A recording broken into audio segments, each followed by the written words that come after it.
Royal International Air Tattoo is the largest military air show in the world. The 2015 event continued the tradition of a packed flying and static display with 27 air arms representing 22 countries taking part. Hello and welcome to the Royal International Air Tattoo 2015. I'm Kevin Leeson, Chairman of the RAF Charitable Trust and President of the Royal International Air Tattoo. This year's tattoo has as its main theme securing the skies. We're showcasing how the world's Air Force helped to ensure air security. So I'm on the flight deck of the RAF's newest acquisition, the Airbus A400M Atlas.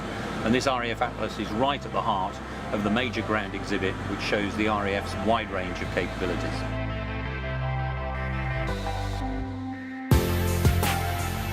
Quite simply, this is the best air show in the world for professionals such as myself, for the spotters, and of course for anyone interested in aviation. To come here, watch something like that fantastic Chinook that's displaying in the background, this has got to be the place this weekend. Well, I'm quite clear that the Royal Air Force is a whole force, regular, reserve, civil servant, contractor, and the third sector, the charities, of which the Charitable Trust is an important part, ensuring that the welfare aspects and the contributions that they make, particularly to the youth and the cadets, add to that whole force of the Royal Air Force of today.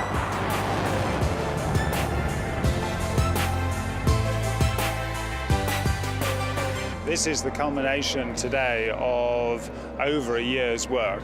We start before the previous Air Tattoo, and it is absolutely fabulous to see the crowds coming in this morning. The sun is out, the gods have been kind to us, and we've got a full flying display, so it's a very, very special day. We have air forces from around the world coming to join us. We have over 250 aircraft on the ground today, and I'm speaking to you. Behind me is the Japanese P1, which is the first time that it's been into Europe, and the first time this nation has been flying over our skies since about 1927, I believe. And what's special for me in my first year is this is the first aeroplane that has arrived at my first Air Tattoo. So I'm really glad that you chose this camera position. The ability of this show to always present unique aviation spectacles keeps us all coming back for more at the Air Tattoo.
Returning to the Air Tattoo for the first time since 2011 and having the honour of opening the programme on both weekend show days was the Spanish Air Force aerobatic team, the Patria Aguila.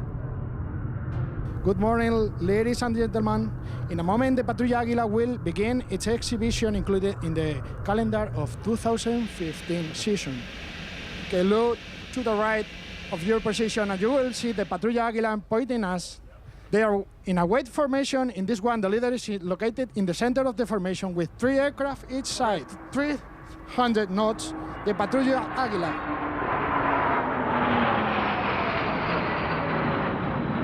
In a few moments, we will hear Major Perez directing the spectacular 3-step brake.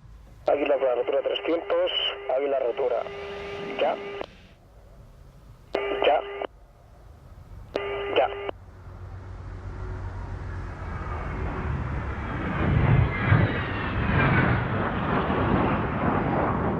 Okay, watch now from the left and from the right. The pair is flying head-on in the first merge with a relative speed of 600 knots.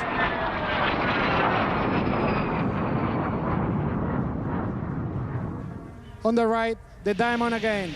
For the twister, Eagle 1 and 2 are flying parallel. Eagle 4 is inverted, and Eagle 3 performing several barrel rolls.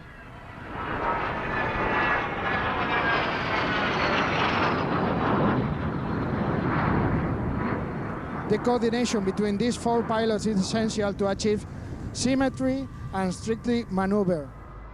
Maintain your attention on the solo because he is coming back.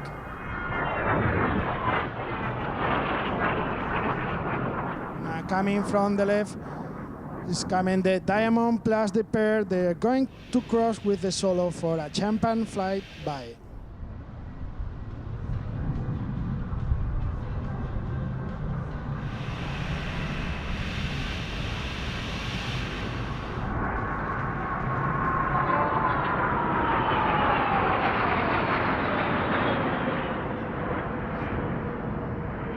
Once again, the formation is rejoined. They will come from the left to the right to the formation known as Plus Ultra. In the Plus Ultra formation, Eagle 4 and 5 fly inverted under Eagle 6 and 7.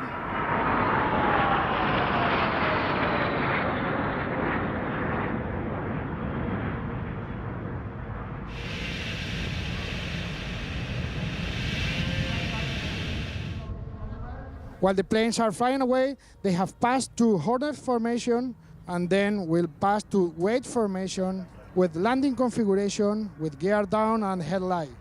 The Patria Aguila will draw the colors of the Spanish flag in the sky.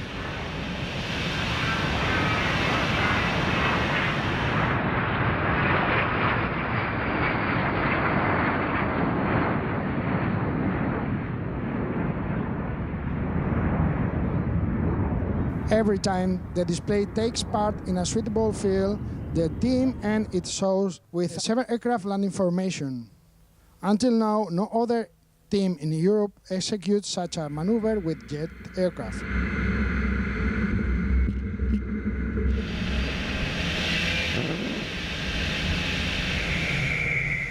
Okay, after a safe landing, in the name of our team commander, Major Roca, and the other team components, we hope that you all enjoyed the show.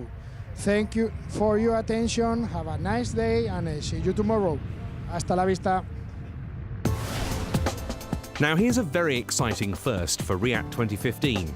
The first appearance in a British flying programme by an aircraft of the Hellenic Air Force from Greece. The very spectacularly painted F-16C Fighting Falcon of the demo team Zeus. Ladies and gentlemen, and now we proudly present you the F-16 Fighting Falcon.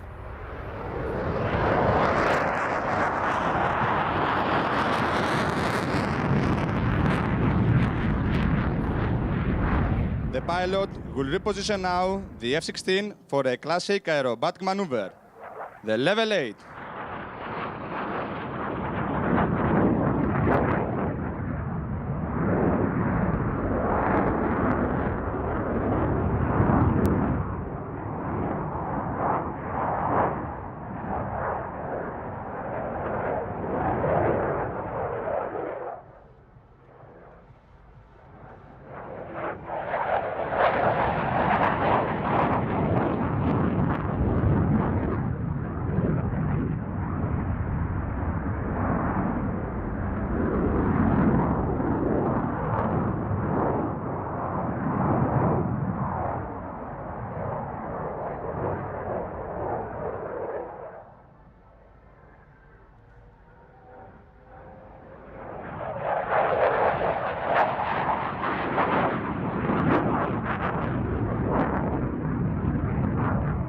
On your right, the F-16 and the high-speed pass.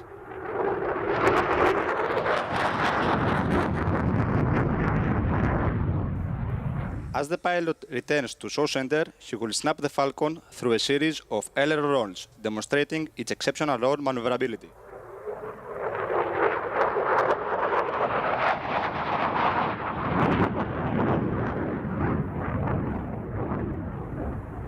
From your left, the F-16 and the 4-point roll.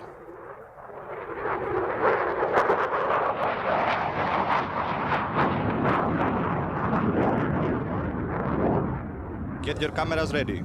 The pilot will exhibit the F-16's fly-by-wire flight control system, which allows it to perform the following maneuver with such cutting precision. The F-16 and the knife edge pass.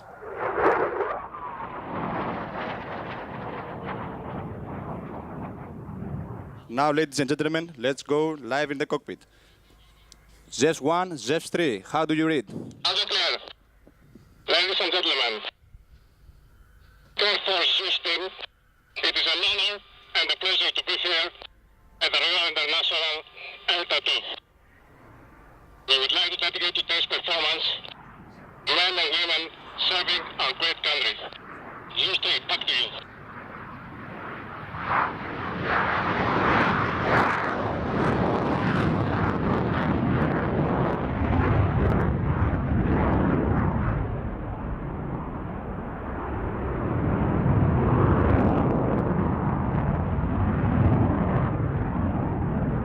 The pilot is now approaching from your left for the last maneuver of Hellenic F-16.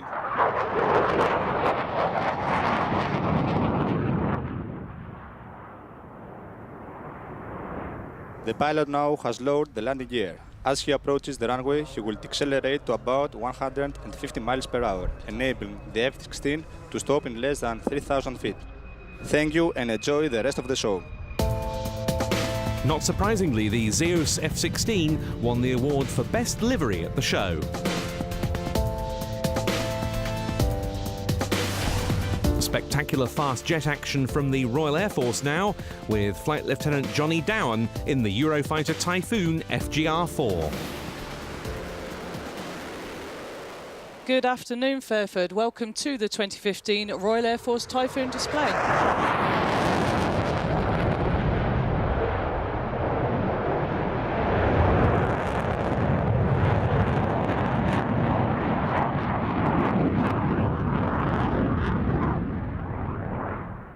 Without further ado then, ladies and gentlemen, here's Johnny.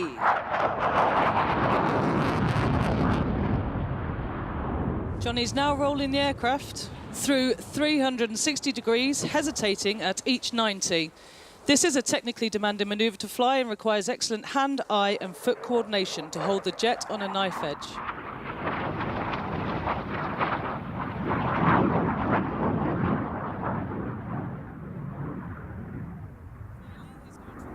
Ladies and gentlemen, you just saw the afterburners of the magnificently powered EJ200 Rolls-Royce engines that make this aircraft part of what makes it so agile and capable.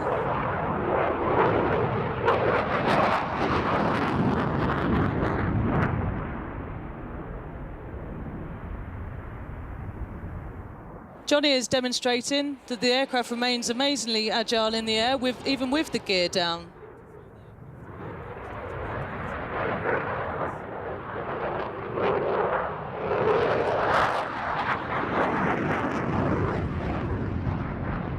Johnny's retracted the landing gear now, and keeping the jet nice and slow, he's turning to point back at the crowd. With the nose high, the aircraft appears almost motionless as he flies at a little over 100 miles per hour towards us. As well as displaying the Typhoon, Johnny's primary duty is as an instructor at Royal Air Force Coningsby, as I mentioned. He helps train the next generation of Typhoon pilots, as well as contributing to the defence of the UK's airspace.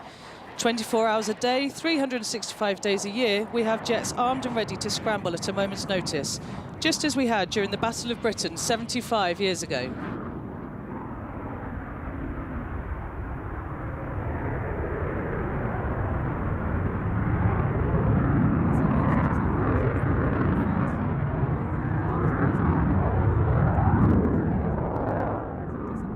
Johnny's now going to accelerate up to 600 miles an hour at just 100 feet.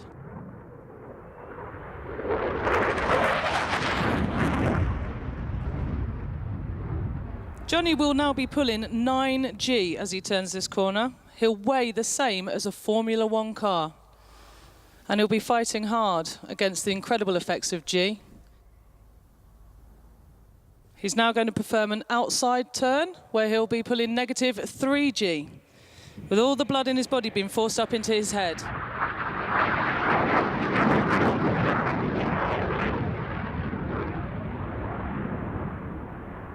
Ladies and gentlemen, give Johnny a wave as he makes his final pass at 100 foot and 450 miles an hour. As he reaches the end of the runway, he will select idle, count 4 seconds, and then pitch up into a steep climb. He'll roll 1.5 times and then pull the jet through, selecting the air brakes as he descends. He will then lower the gear and slow down to make a normal approach to land. That is the end of Johnny's display today, ladies and gentlemen, but we do have the Typhoon and Spitfire Synchro on at 16:35 this afternoon, which again is a pleasure to watch. Thank you very much, ladies and gentlemen. While in the static park, the RAF exhibited its new Airbus A400M Atlas for the first time in service, in the flying programme we were treated to the excellent display by Airbus test pilots in one of their manufacturer's demonstrator A400Ms. My name is Tony Flynn. I'm an experimental test pilot for Airbus Defence and Space. The aircraft is it's a real joy to fly. We've got many customer pilots now flying the aeroplane. And one of the things we've done a very good job of is the handling qualities. So we have the latest Airbus fly-by-wire technology. We've also got a much increased maneuverability when you compare it to other Airbus jets. So the overall package is a real pleasure to fly. It's a fantastic place to work, and it feels like you fly a much smaller, a much more agile aeroplane. And there you see that performance, 70-degree angle of bank straight into a right-hand turn after takeoff. And the aircraft will now be going left and returning towards the display line. What this is an aeroplane which does the same role as a Hercules, but the cargo compartment is significantly bigger. We can get all of the modern large vehicles onto the aeroplane that cannot fit into the Hercules. So this is a replacement for the Hercules in the 21st century. This is one of our 5 prototypes that we've done the program with. On our flight test program, we've flown now more than 7,000 flying hours, and that's to develop all of the military capabilities, to certify the aeroplane in the same way that we certify an Airbus A320, so that we know it's safe for all of the passengers and troops that will be flying on this aeroplane for the next 40 years. As with any Airbus product, the production effort is a multinational one. The major assemblies are flown to a final assembly plant in Seville aboard the very distinctive outsize A300 Beluga freighters. Britain makes the outer wing box and flaps courtesy of the Airbus facility at Filton in Bristol. And it's an aircraft with impressive carrying capacity. We saw the Swiss Air Force Cougar displaying earlier on. It could carry one of those in its hold, or indeed an NH90 like that of the Belgian Air component on show in the static. It can take 2 Lynx, 2 Apaches, for example. All very impressive.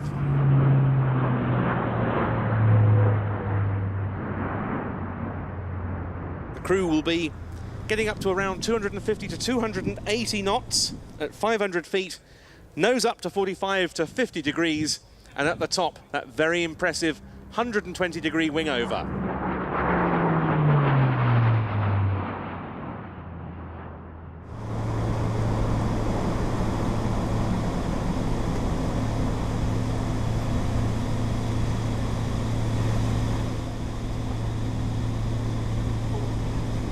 RIAT's unique. It's always a pleasure to be here. It's always a very friendly atmosphere. The volunteers do sterling work, and it really is just a huge pleasure to be here.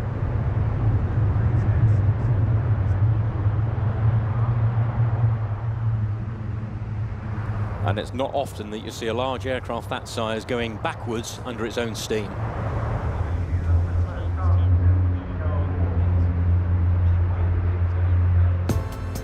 A public debut for this display season was made at RIAT 2015 by the RAF's new Hawk T2 roll demo. At the show, we took time to speak to the two Hawk T2 roll demo pilots, Flight Lieutenants Toby Keeley and Ben Polwin. This is a new aircraft. We've only had it in service for 4 years or so, and it's the latest stage in training for students before they go on to frontline combat aircraft. So the students complete military flying training with us on 4 Squadron, and then they progress to the Eurofighter onto the front line, and also the Tornado GR4. And here they come, everybody, at 600 miles an hour and only 100 feet above the ground, the 2015 Hawk T2 roll demonstration.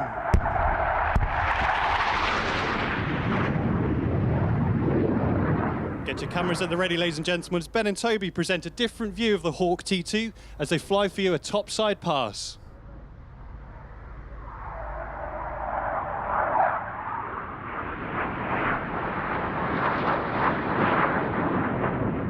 People might remember the solo display for the Hawk T1 last year in 2012. Being a new aircraft, we want to do something a little bit different, make it stand out as a Hawk T2 and maybe show a bit more of the training that we do, you know, the role that the aircraft is employed in.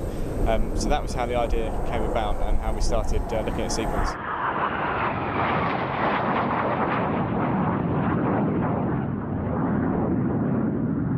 We're about to see Ninja 1 and 2 being engaged by a surface-to-air missile. The aircraft give Ben and Toby audio and visual warnings, allowing them to fly aggressively and deploy countermeasures to survive.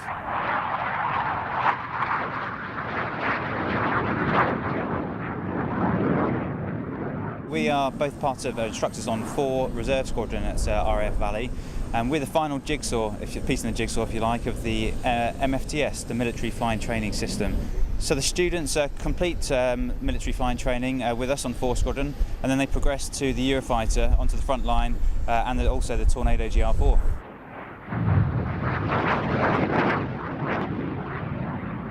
On board, the pilots are using all of the aircraft's air-to-air capabilities as if it were real.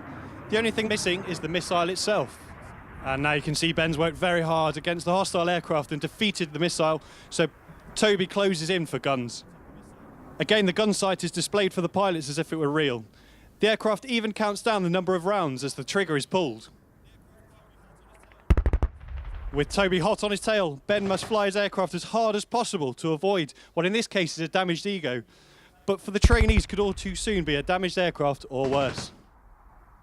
What makes it a fantastic aircraft to fly is the avionics and the inside the cockpit, which sets the students up really well for their frontline flying. So handling the radar, the synthetic radar that it has, the data link, and working all the systems is fantastic, and that really sets the guys up well for the next part of their career on the front line.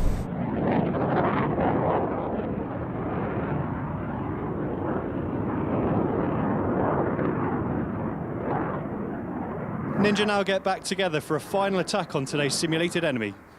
Toby will be popping up for a diving guns attack, while Ben flies low and fast in a simulated bombing run.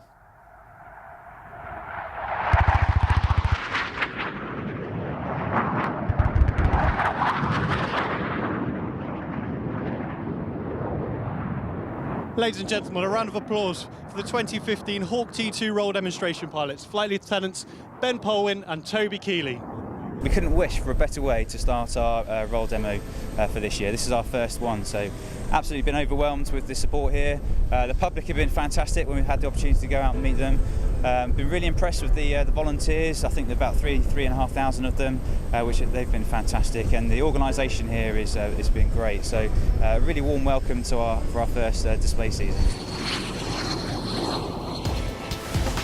It's not often now that a Panavia Tornado appears in a British flying display. At RIAT we had 3 of them, 1 each from the RAF, the German and Italian Air Forces.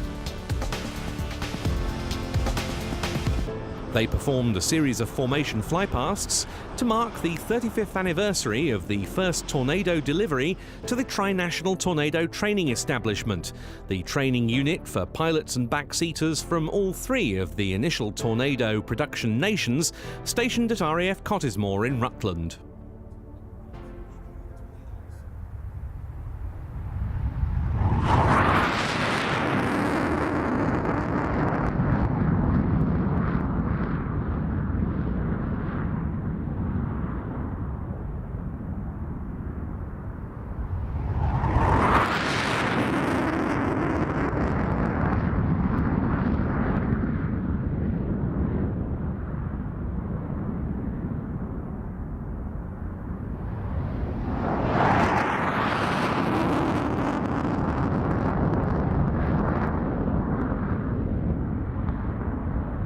these three aircraft representing the original trio of Tornado partner nations within the Panavia consortium. Britain's Royal Air Force providing one, the German Luftwaffe another, and the third from Italy's Aeronautica Militare. 300 knots on this first pass at 500 feet with wings swept at 25 degrees.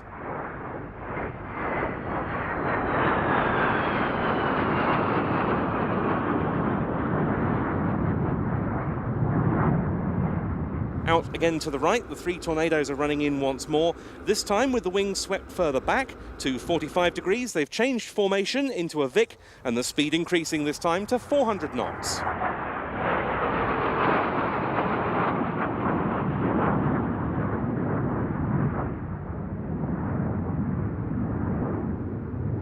So we're getting to see here a good demonstration of the variable geometry capabilities of the Tornado design. Now out once again to the right, wing sweep angles back now to 67 degrees, 450 knots on this final pass by the three Panavia Tornadoes.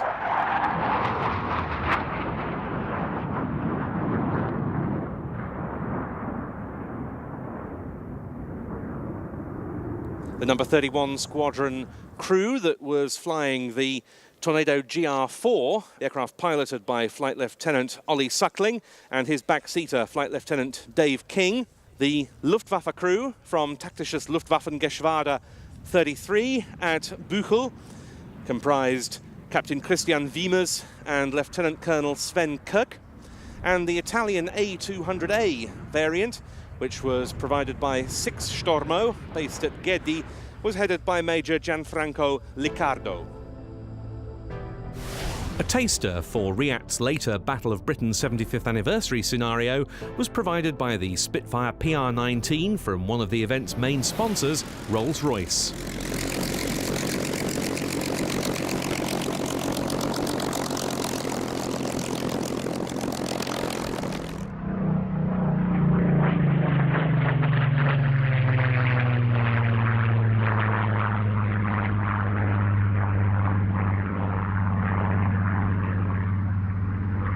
The 19 was the last of the photo reconnaissance Spitfire marks. It first appeared in 1944, and it has 2,050 horsepower from the mighty Rolls-Royce Griffon 65 engine. It's able to power it to altitudes somewhere in the region of 42,000 feet.